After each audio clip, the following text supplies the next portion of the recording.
Welcome back to Buddhist Bookshelf. Today, we embark on a journey through the pages of The Art of Living by the Venerable Master Chin Kung. Within these pages, you'll find profound wisdom and guidance that delve into the essence of life and the core principles of Buddhism.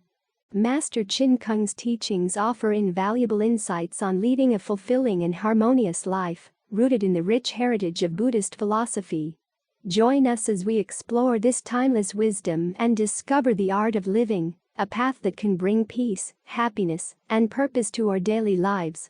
If you find this content valuable, please consider sharing it with your friends and family so they can also benefit from it. Thank you. The Art of Living by Venerable Master Chin Kung. Dallas, Texas. July 1995. Buddhism instructs us how to live happy and fulfilling lives.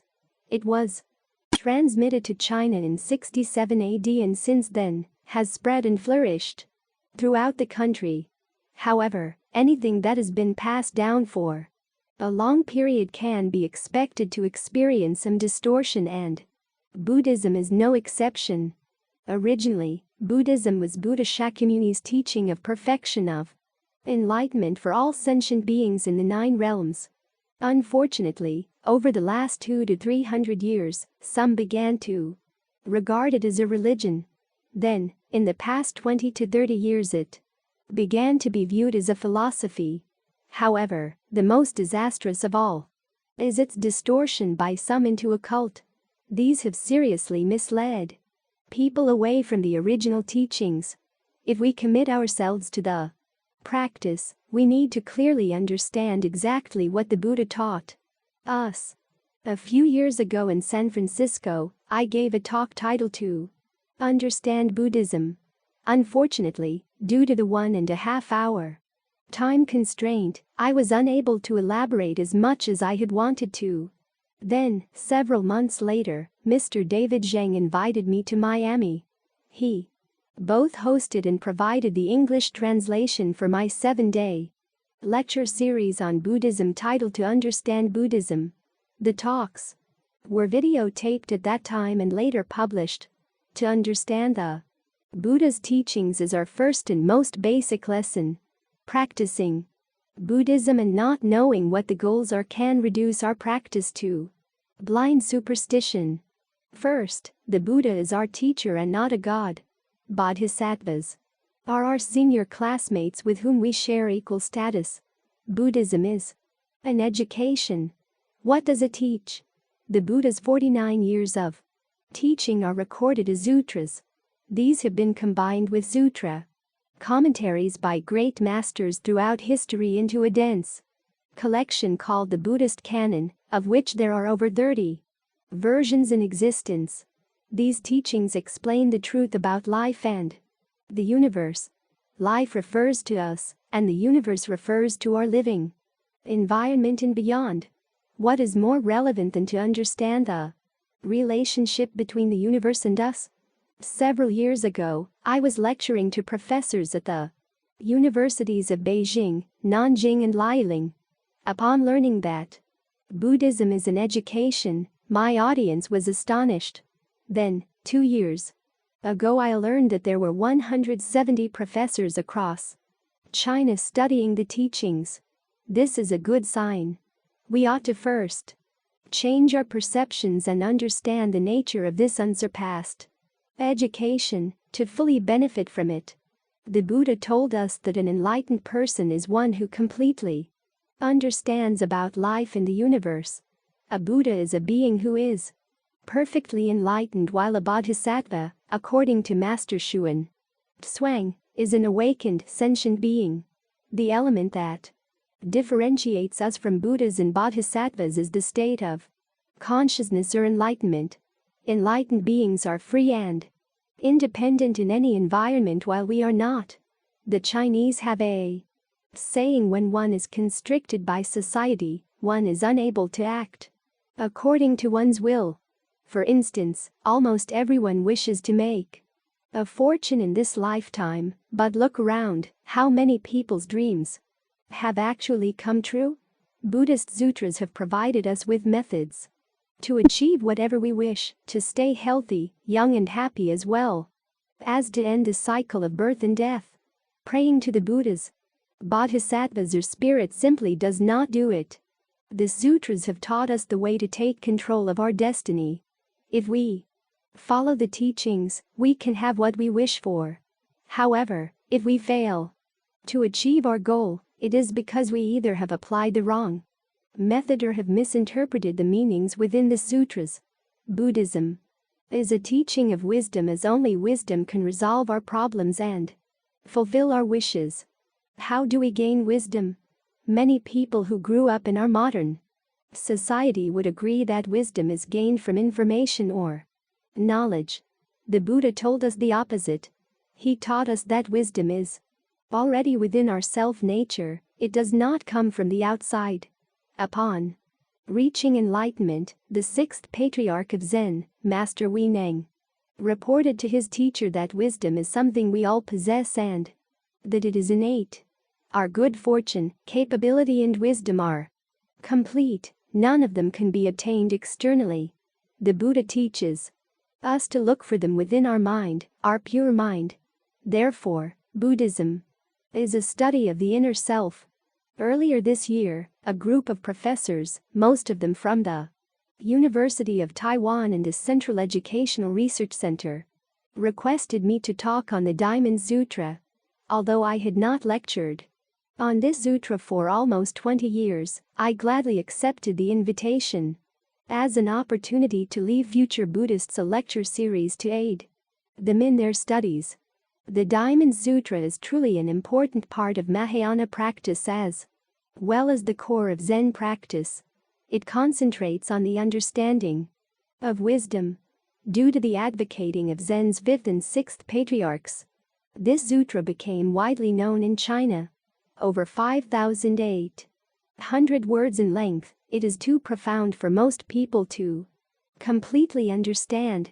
There have been several hundred explanations or commentaries written on this sutra alone throughout Chinese history. Earlier in this century, Mr. Wei Nongjiang, who spent 40 years studying this sutra, wrote what has become a well-read commentary. He combined the essence of both the ancient and current commentaries to make it easier for people to understand the sutra and thus the true meanings of life in the universe. The Diamond Sutra, like other sutras, contains the principles and methods to achieve enlightenment. If we can master the principle and cultivate with confidence, we will become enlightened regardless of the method we choose. However, if we are not achieving improvement in our daily practice, then we must have overlooked the principles and methods of the sutra. For many years, I have been lecturing on the Pure Land method. Someone asked me, "Teacher, you have been speaking of the Pure Land teachings for so long, why are you now lecturing on the Diamond Sutra?" When you think about it, the Diamond Sutra, the Amitabha Sutra and the Infinite Life Sutra are all the same in that they encourage us to recite the Buddha's name without any attachment in order to be born into the Western Pure Land. If we did not already have a high degree of wisdom, good roots, merits and good conditions, we would not have chosen the Pure Land school as our practice. When I was young, I made the mistake of thinking that this school was not a high-level practice. Fortunately, I met good teachers who tried to convince me of its importance. Still, I was unable to completely accept it. The confidence I now possess comes from having lectured on the Avatamsaka, Flower Adornment, Sutra for 17 years. It tells of how Manjusri Bodhisattva, Samantabhadra, Universal Worthy Bodhisattva, Maitreya Bodhisattva, the 41 levels of enlightened Bodhisattvas, Sadhana and the 53 spiritual guides all turned to the Pure Land school in the end. As I became convinced of its importance, I started to study the Pure Land Sutras. I realized that practicing the Pure Land method was actually the highest level of Buddha Shakyamuni's teachings and of all the Buddhas in the 10 directions as they strove to help all sentient beings achieve enlightenment. I have lectured on the Diamond Sutra, the Infinite Life and the Visualization Sutras. They all are concerned with the right and proper way of living. The Diamond Sutra speaks of the principle while the Infinite Life Sutra and the Visualization Sutra speak of the specifics. In practice and attainment, Mr. Wei Nongjiang emphasized that one who cultivates prajna, innate wisdom, should chant the name of Buddha, Amitabha, in order to be born into the Pure Land. Practitioners need to completely understand the Buddha's teachings because they lead us to perfect, free-spirited and prosperous living. If we misinterpret the teachings, then we will not benefit from them. While Buddhism emphasizes the principles, it puts more stress on our practice. If our practice fails to follow these principles, then we have missed the point. Take the Diamond Sutra for example. As it begins, the Buddha takes us into his daily life. This is unlike other Mahayana sutras in which he would release radiant light at the beginning of his talk. However, this talk is all about everyday life. Every action the Buddha has taken has revealed his virtues and merits due to his commitment of practicing Buddhahood through infinite lifetimes. The Avatamsaka, Flower Adornment Sutra tells us that one is all and all is one. One refers to a matter or subject. For example, dressing is one activity, eating is another. From the moment we decide to begin our practice till the time we achieve enlightenment, our merits are accumulated and revealed through our efforts and commitment. Daily activities are the way of practice, however, most of us cannot see this. Why not? Because of our lack of wisdom. Subhuti, one of the Buddha's main students, explained it for us. We all get up every morning, dress and eat. What do we have to show for this? Infinite lifetimes of committing misdeeds and the resultant sufferings due to incorrect understanding of the purpose of life and our environment. Buddhas and Bodhisattvas show us the art and the correct way of living. If we understand the Diamond Sutra, we will understand everything around us and in the universe. Beings who do understand are called Buddhas and Bodhisattvas. Those who do not are called ordinary people. We all possess the abilities of Buddhas, but we are temporarily lost and have forgotten what we possess. This is why we must practice to learn how to live our lives. Practicing Buddhism means correcting our erroneous thoughts and actions in our daily lives. Those of us who understand focus on the root of the problem, which means we focus on correcting our thoughts while others focus on their actions. By only correcting our actions, we may gain some improvement. However, this is similar to only taking care of the branches and leaves of a tree while neglecting its roots. The most effective way, as pointed out in the Diamond Sutra, is to correct our thoughts by attacking the roots of all that is wrong or erroneous. What are the guidelines for practicing Buddhism? Buddha Shakyamuni told us they are the three learning, which are precepts, rules, deep concentration and wisdom. Precepts refer to following all of the Buddha's teachings, not just the basic 5 or 10 precepts. They also include following customs, rules and laws wherever we are. Law-abiding people have a clear conscience, so their minds are peaceful and can more easily concentrate, whereas people who often break the law are generally unable to concentrate. Therefore, following rules and obeying laws enables us to achieve the concentration that allows us to uncover the wisdom that we already possess. The Platform Sutra of the 6th Patriarch Huineng is praiseworthy for its high level of wisdom. We can understand why the 6th Patriarch told his master that he often generated wisdom. We, on the other hand, often generate affliction. He achieved this high level because his mind was pure. Our minds are filled with afflictions, attachments, discriminating and wandering thoughts, all causes of reincarnation. To alter this course requires us to cleanse our minds of these pollutants. To accomplish this, Buddha Shakyamuni gave us the aforementioned 3 guidelines, which are also contained in the Infinite Life Sutra, the full title of which is The Buddha Speaks of the Infinite Life Sutra of Adornment, Purity, Equality and Enlightenment of the Mahayana School. Purity refers to precepts, equality refers to meditation, enlightenment refers to wisdom. These are also expressed as the triple jewels, representing respectively the Sangha, the Dharma and the Buddha. Please do not mistake the physical images of the triple jewels for their true essence.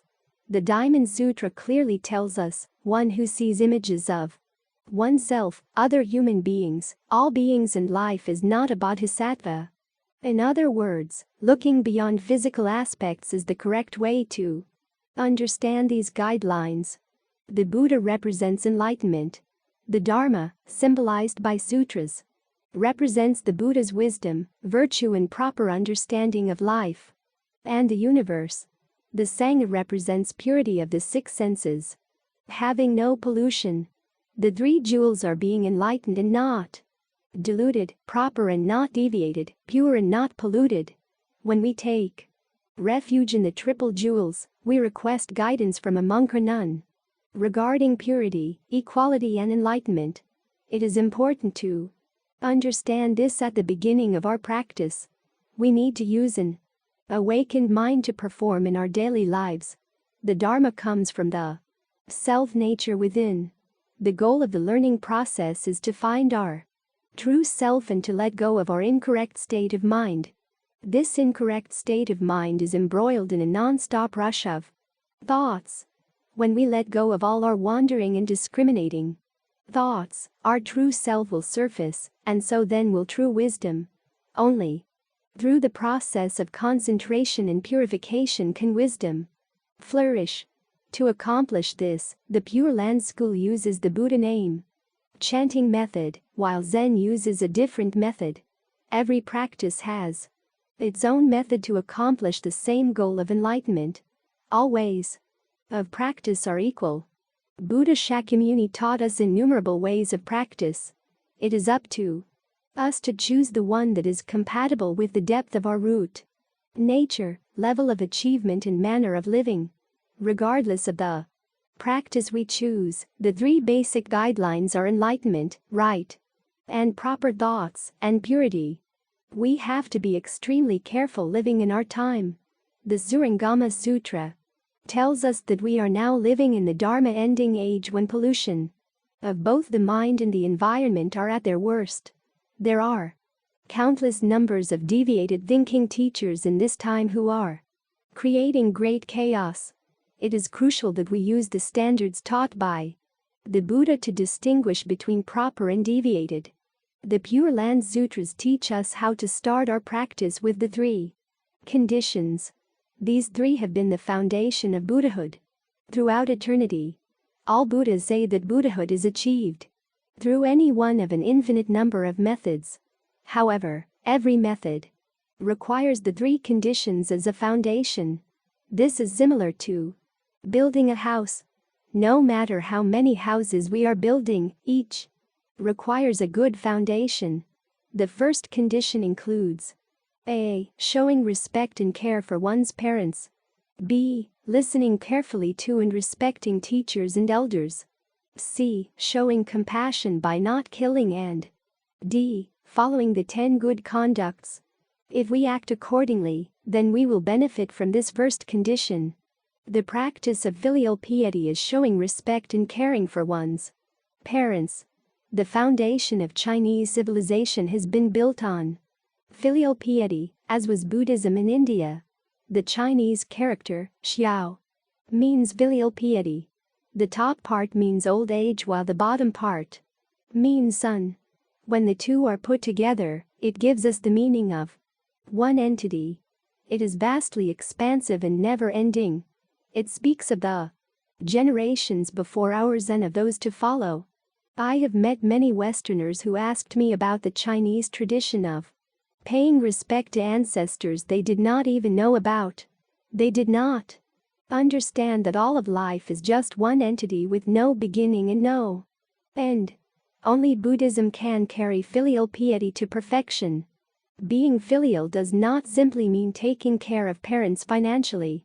It goes beyond that to helping them cultivate their minds to a higher level of living and wisdom.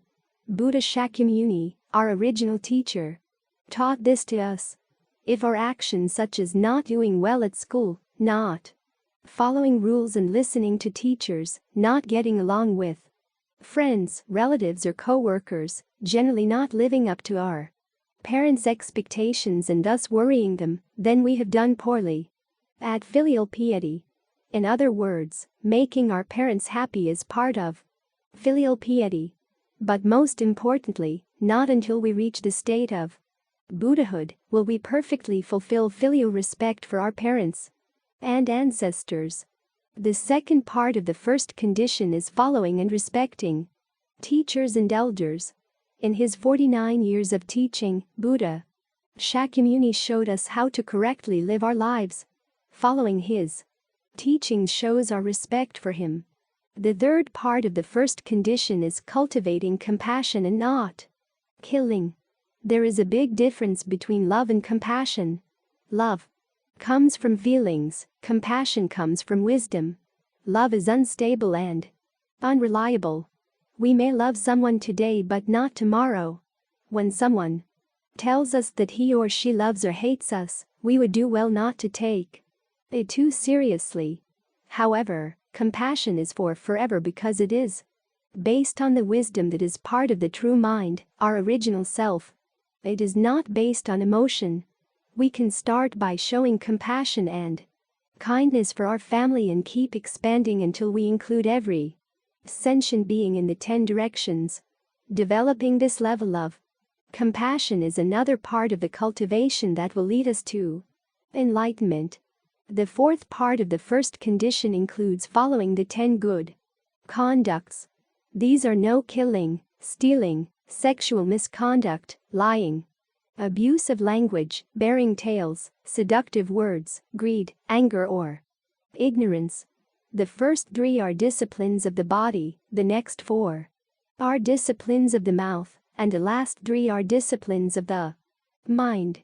One who follows the 10 good conducts in their daily life acquires a solid foundation for self-cultivation. To be truthful, understanding the principles is easy, however, putting them into practice requires a high level of wisdom. There is some flexibility in practicing the 10 good conducts, which is why the guidance of a good teacher and the encouragement of our fellow classmates or practitioners are essential in helping us to attain enlightenment in this lifetime. This is why the respect and sincerity towards our teachers and elders are part of the foundation and a prerequisite for our cultivation. Having achieved the first condition in this area will have a positive effect on one's prosperity and well-being in both the human and the heavenly worlds. The sutras call those who accomplish this good men and good women because they are ready to accept the teachings and follow the precepts to attain purity of mind. The second condition is a. Abiding by taking refuge in the 3 jewels of the Buddha, Dharma, and Sangha. B. Following the precepts, laws and customs and c. Behaving in a dignified and proper manner. I have discussed these earlier in this talk. The third condition is a. Generating the bodhi mind. B. Deeply believing in the law of cause and effect. C. Reciting and upholding Mahayana sutras and d. Encouraging others to advance on the path to enlightenment. In generating the bodhi mind, one commits oneself to achieving ultimate enlightenment. Enlightenment refers to a perfect and complete understanding of life and the universe. If we cannot reach it, then we can at least obtain a clear understanding of it. The second part of the third condition is deeply believing in the law of cause and effect. Nothing is beyond this law. All other laws in the universe revolve around it. However, one can control one's own cause and effect. How can this be done? There is nothing we can do about past causes once the thought or action has been done, but we can control the condition. For a cause to generate an effect, a condition has to exist. By controlling the circumstance or condition, one prevents the cause from coming into effect. For example, if we place a seed on a rock, it will not grow. However, if we plant it in fertile soil where the sun shines and water it carefully, then it can grow. Once we learn how to control the condition, then everything we wish for can be obtained. Knowing this and acting accordingly, we will be liberated from aging, sickness and the cycle of birth and death. All dharmas are generated by the mind. For example, why does a person become old?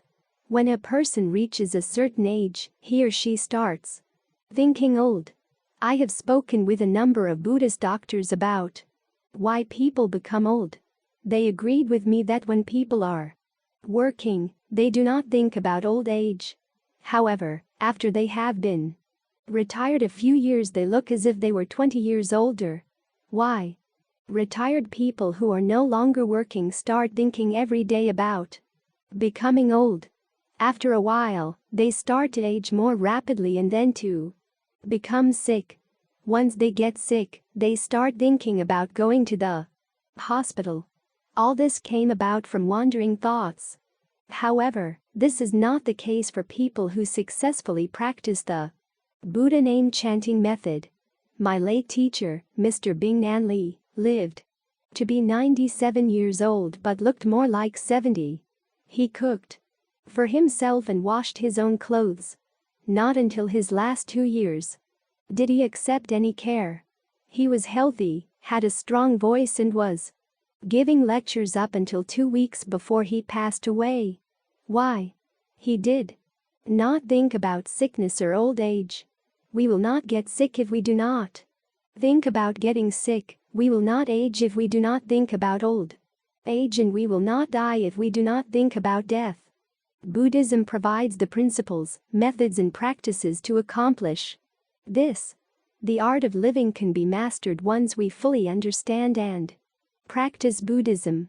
It teaches us to maintain a healthy mind.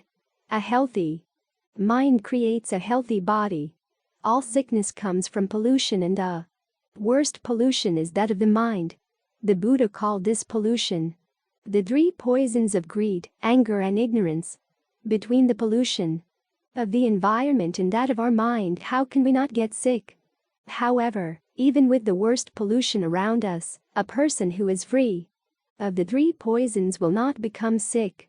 All the Buddhas and Bodhisattvas set examples so beings can see that we may live happy, prosperous and perfect lives. Seeing this, people will want to follow our example. We are supposed to be role models for society. However, if people see Buddhists living a miserable life, no one will want to learn from us. The more we understand the Buddha's teachings, the more joy we will receive from them. To comprehend the profound meaning within, one needs to practice earnestly. Understanding and cultivation are equally important in complementing each other to attain even deeper understanding and cultivation. Achieving this, one will experience true inner joy and peace. If we are not experiencing some of this joy and are instead filled with worries, then we need to take a good look at ourselves to see whether or not we are practicing in accordance with the teachings. If not, find out where the problem lies and correct it. Doing this properly, we will be on the right path of Buddhism. Regardless of the situations we encounter, adverse or favorable, keep focused and concentrate on achieving enlightenment. The 53 visits that Sadhana had in the Flower Adornment Sutra represented people from all walks of life portrayed by 53 enlightened bodhisattvas. This shows us that people of any profession can become a Buddha or Bodhisattva. We do not have to change our job or the environment in which we live, but can practice wherever we are. The benefits: we would do well to live our lives with a clear mind and to be proper in thought and action, not being tempted by erroneous influences. If we are able to do this, then no matter which method we choose, we will be true followers of the Buddha. As our daily thinking becomes clearer, our mind will become purer, enabling us to live happier, peaceful and fulfilling lives. When I heard of a suggestion made by the late Mr. Lian Juixia to use the name Pure Land Buddhist Learning Center instead of the traditional name of temple, I thought it was appropriate for today's society. Buddhism has always been forward-thinking, not backward. It is adapted to existing cultures and localities. When Buddhism first came to China, it took on aspects of the Chinese culture. The temples had a Chinese appearance, the monks and nuns' clothing was in the Chinese style. If the temples had followed Indian design, the Chinese would not have wanted to enter such a foreign-looking place. The teachings were interpreted in a way that enabled the Chinese people to merge them into their daily lives, thus they were readily accepted. The Diamond Sutra tells us that nothing is permanent, while the Surangama Sutra explains that everything should accord with the minds of sentient beings. All this is to remind us to accord with local conditions. At a talk one time in Miami, there were quite a few Buddhists who were Westerners. I told them that Buddhism had not yet officially come to America. They asked why I had said that when Buddhism was very popular in America. I asked them, have you ever seen Buddhist statues with features that resemble a Westerner? They briefly thought about it and realized that what I had said was true. When Buddhism spread to China, pictures and statues of Buddhas and Bodhisattvas adopted Chinese features. In Japan, they have Japanese features. The same applies to Thailand, Tibet and so on. Buddhas and Bodhisattvas do not have only one fixed appearance, rather they appear in the form that is most acceptable and comfortable for the local people. Furthermore, Buddhism adapts to take on the aspects of the local culture. In America, a typical Buddhist temple needs to look like the White House and not like a traditional Chinese temple. When Americans see a Chinese temple, they would think of it as foreign and might not feel comfortable going in. However, if the buildings look like the White House, they would go in uninvited. Do you not think that they would be happy to see Buddhas and Bodhisattvas with Western features? They certainly would. We need to remember that Buddhism is an education. As it spreads through America, it will take on a more Western appearance just as it did when Indian teachers brought it to China, where it took on a Chinese appearance. As Buddhism adapts to new cultures, it will remain current with the times, thus appealing to more people. Those who accept it will be able to apply the teachings in solving their personal as well as social problems. As Buddhism is accepted, it will bring peace and prosperity to those people as well as to the whole world. Understanding this will help us to begin our cultivation. After the Pure Land Learning Center was officially established, 5 guidelines were set up for practice. 1. The 3 conditions. 2. The 6 principles of harmony. 3. The 3 learning. 4. The 6 paramitas or principles and 5. The 10 great vows of universal worthy bodhisattva. These 5 guidelines can bring us happiness and prosperity if we make them a part of our daily lives. The 6 paramitas or principles, one of these 5 guidelines, represent the 6 goals that bodhisattvas practice. They are giving precepts, patience, diligence, deep concentration and wisdom. A homemaker who daily performs the same chores and constantly complains about them will find that with this attitude, he or she has created a certain destiny within the cycle of birth and death. On the other hand, if one is awakened and devotes himself or herself to accomplishing the 6 principles, the results will be quite different. For example, the principle of giving is achieved when one takes care of the family with wisdom and tireless labor. The principle of precepts is achieved when one sets priorities and puts things into order. The principle of patience when one increases patience while working. The Principle of diligence when one tries to improve daily, the principle of concentration when one is no longer affected by external factors, and the principle of wisdom when one is clear-minded. A pure mind has no attachments, therefore it never gets tired. On the other hand, a polluted mind becomes easily tired without having doing much. The difference lies in the way we think. When this changes, so will the results. Wherever one is, at work or with friends, one can strive to achieve the 6 principles. Cultivation is not being separated from family or society, but is perfected within one's daily life. One who truly knows how to cultivate accumulates infinite good fortune and merits. In conclusion, the most important principles of the Buddha's teachings are having purity of mind, thoroughly seeing through to true reality, letting go of all worries and attachments, and serving all sentient beings with a joyful heart. May you all learn and practice the art of living so that your lives will be happy and fulfilling. Questions and answers. Question: how do we purify our mind so we can remain forever young? Answer: this is a good question. The sutras tell us that anything that has a physical image is unreal. We can apply or use these physical images, but we cannot foster attachments for them. Attachments create impurity in our mind, deterring us from achieving enlightenment. This applies to all forms of practice in Buddhism. Even the Pure Land school, which many agree is the easiest to practice, requires that although one who wishes to be born into the Pure Land can take their remaining karma with them, they cannot have any existing worries or attachments. Therefore, a person with worries or attachments cannot transcend the cycle of birth and death. Life becomes harder as we pass through the cycles of rebirth. Earlier in this talk, I spoke of filial piety. Up until 1995, the only attachment I had left was for my 91-year-old mother, who lived in China. When I met with her about 10 years earlier in Hong Kong, I persuaded her to practice the Buddha name chanting method. When I spoke with her on the telephone several years ago, she still had strong attachments for her sons and grandchildren. Not until a year ago did she finally let go of all attachments.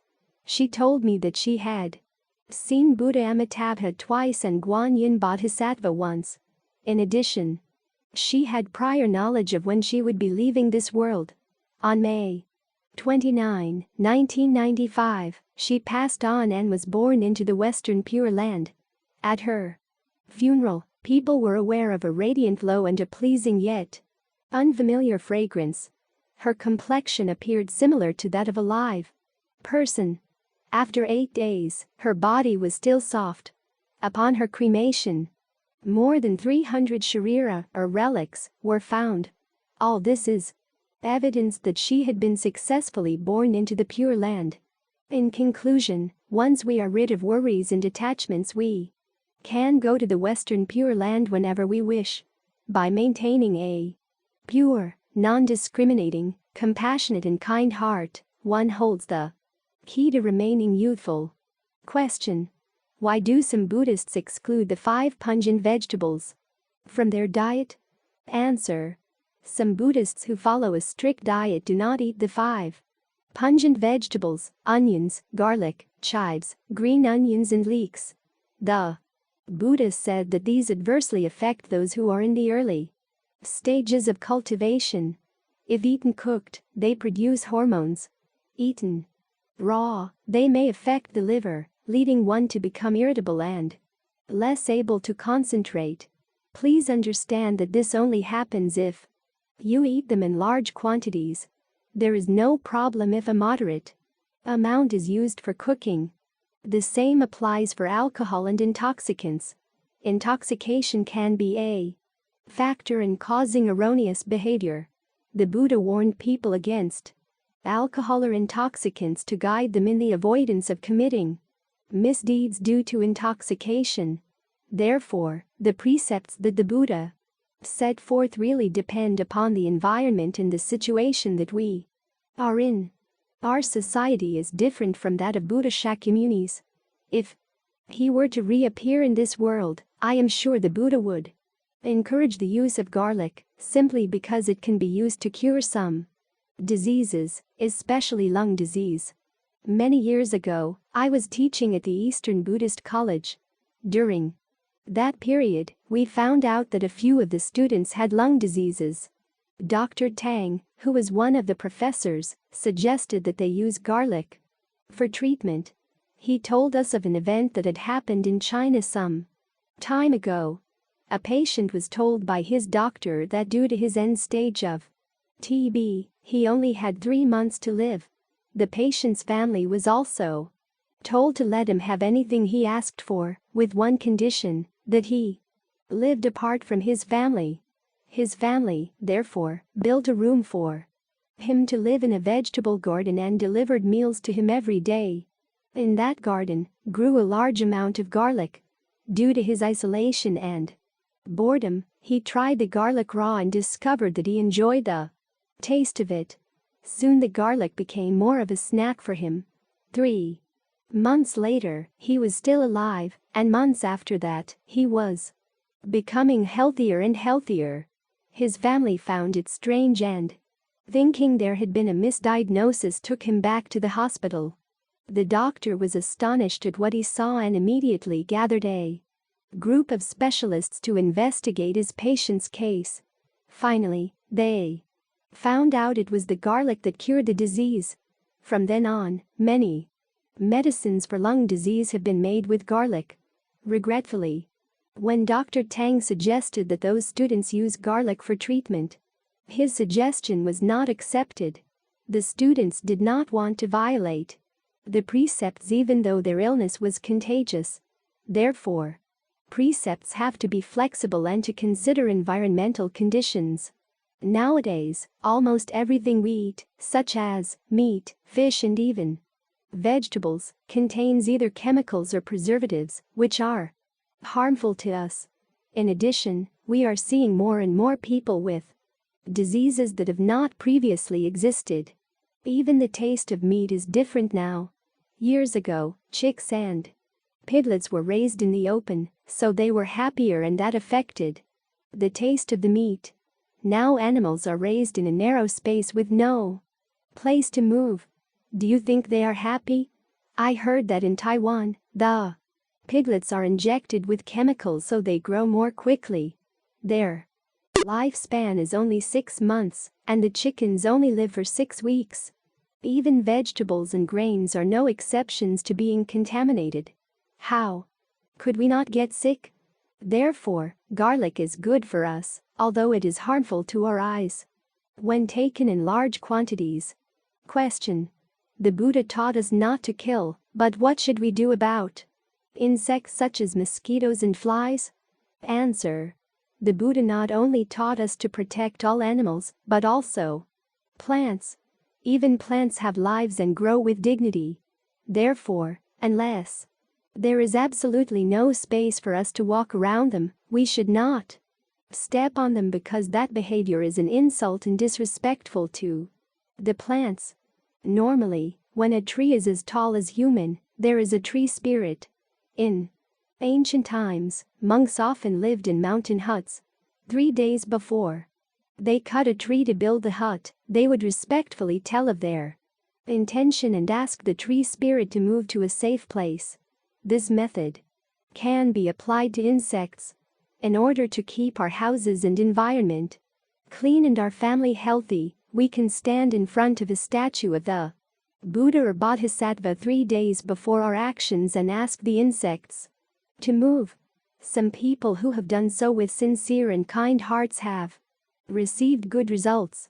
As you already know, Buddha emphasized the importance of generosity supporting the spread of the Dharma for spiritual growth. We can cultivate this virtue in our digital age. Now I need your help spreading the Buddha teaching further by subscribing, liking, and sharing our channel. You're supporting the dissemination of valuable teachings, much like this Sangha was supported in the past. Your engagement accumulates positive karma for you and helps make the Dharma accessible to a wider audience, a meritorious act indeed. Let's do this with pure intentions, free from attachment and selfishness, fostering a sense of community and supporting our own spiritual journey. These principles, rooted in Buddhist ethics, continue to guide us. You will receive great blessings for supporting the propagation of Buddha's teachings in a very simple way. By subscribing, liking, and sharing to help spreading the Buddha teaching to all human beings. Wishing you and your family always have a peaceful and happy life.